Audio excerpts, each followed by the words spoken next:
Welcome back mga kaaldab. Ito na naman po ang inyong lingkod, si Mr. Destiny. At syempre, Aldab na naman po ang malakas. Well, pasensya na po kayo sa mga Aldab Nation na ayaw po ganito, ayaw po yung mga ganitong video. Wala po tayong ibang magamit kasi wala namang pong post si Mengay. Meron mga edited picture, nakita nyo naman po at matatawa naman po kayo. At least dito sa mga pinapakita ko, kayo na po bahala mag-react kung meron nga po bang sweet moments.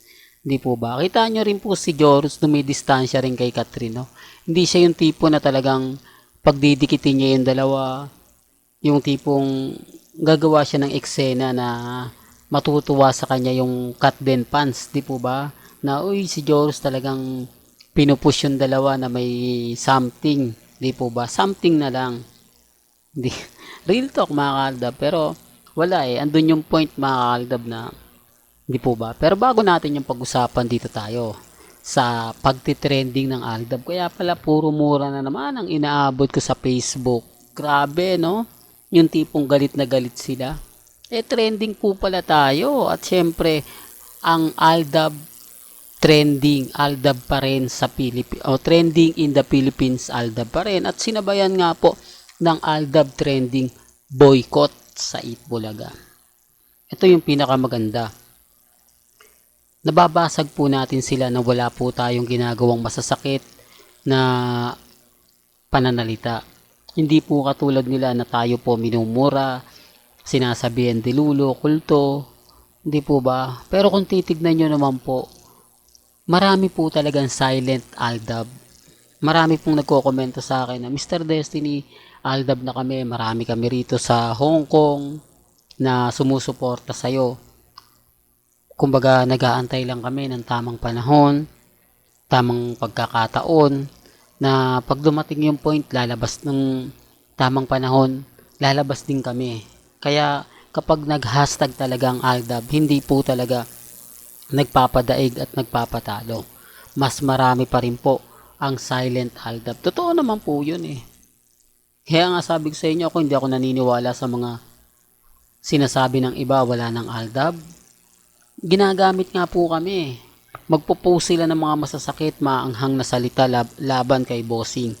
Tapos, ibibintang po sa amin na keso ganito, keso ganon. Pasensya na po kayo kung bakit paulit-ulit ko kasi kumbaga kawawa yung mga mamis no? Kawawa yung mga titas na wala naman po talagang kaalam-alam. Gaya nito, tayo po yung trending. Tayo po yung pinag-uusapan, tayo po yung panalo. Ano ngayon sila? Wala, nga.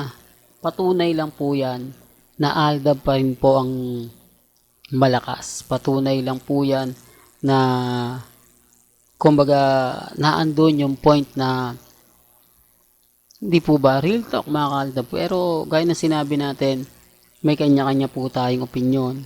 May kanya-kanya po tayong pananaw. Sa dami ng mga sinasabi ng iba, sa dami ng mga komento ng iba, abay mapapaisip ka rin kung sino nga po ba talaga yung mga nagsasabi ng totoo at nagsasabi ng fake news. Ako hindi ako basta-basta nagpapatinag at never po akong nagpapadala at nagpapatalo. Lalo na nga po kapag ang pinag-uusapan natin sila Mengay at Isoy kasi ito na po yung point na nag-aantay na lang po tayo ng tamang pagkakataon. Nag-aantay na lang po tayo kung kailan nga po ba talaga i-anunsyo ni Alden Richards ang Aldab Nation.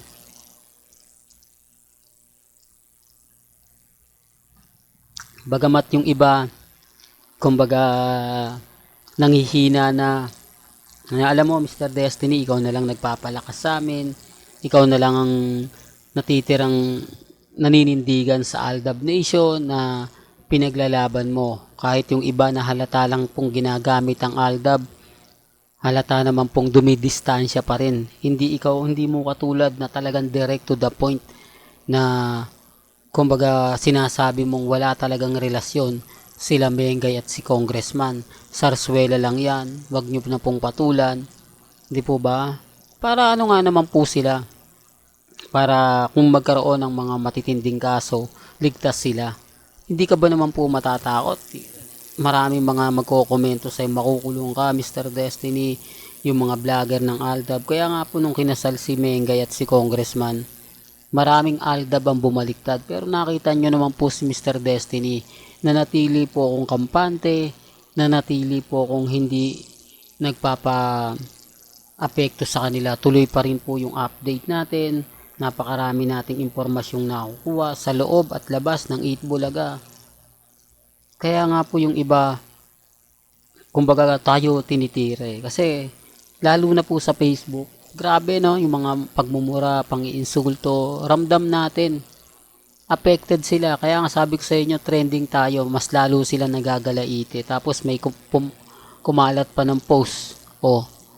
Kasi wala po silang ibang pag-uusapan. Wala po silang ibang kumbaga sasabihin. Kasi wala naman po talagang update si Maine Polkerson sa kanyang social media account. Sa Facebook, sa Instagram, sa Twitter, o ganun din naman po si Ibiang, si Congressman Arjo. O to, hindi nga po binabati ni Ibiang si Congressman at si Maine. O, kamusta na kayo anak sa Europe? Sa ano, ganto ganyan. Kumbaga ganto ganyan, ingat. Di po ba yung mga post na papabor lang po sa mga fans nila? Yung makakakuha ng simpatya para po sa mga mahal nila. Wala eh. Hindi mo ramdam at talaga masabi mo na parang wala lang.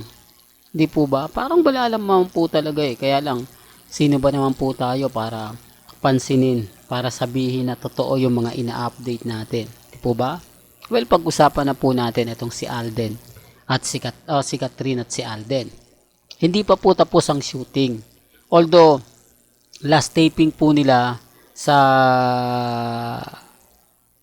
airport, di natin alam kung mayroon pa yung next sa ibang bansa naman, di po ba? O ibig sabihin sa Hong Kong, etc. etc. o sa Pilipinas na po. Parang 5 breakups and a romance din po, di po ba, na may mga eksena dito nga po sa Pilipinas. Pero tignan na lang po natin kung ano yung magiging senaryo. Marami sa akin nagsasabi, Mr. Destiny, may bodyguard daw po dyan pinadala si Mayor Alcantara, si Mark Alcantara. Sa mga hindi po nakakakilala, nakakaalam, ito po yung pinakabagong manliligaw ni Catherine.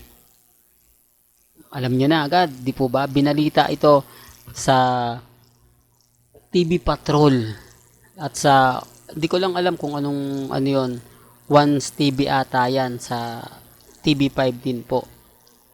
Pumutok yan bukod kay Alden Richards, bukod kay Jericho Rosales, Dominic Roque, yan ang matunog at talagang masasabi nating medyo maingay na pangalan.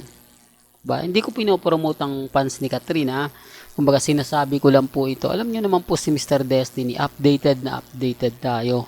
Natatawa lang po ako sa kanila na kumbaga sinasabihan nila na lagi daw tayong huli, lagi daw tayong ganto ganyan, di po ba? Tapos kapag sinasabi kong laging hawak ni Alden Richards yung cellphone niya, alam nyo na kung sino yung nag-a-update sa kanya. Alam nyo na kung sino yung laging kausap niya. Di po ba? Siyempre yung misis niya na nag-aabang lagi. Imposible naman pong GMA, di po ba? Tapos siyempre magpo-post na naman niya sa social media na talagang mapapaisip ka. Real talk mga kaaldab. Well, hanggang dito na lang po ang ating latest updates. Kaya kung gusto nyo pa po ng pinaka-latest at sariwang update, abay tumutok lang po kayo dito po sa channel ni Mr. Destiny para updated po kayo sa mga latest at sa mga bagong video po na ilalabas po natin maya-maya lang.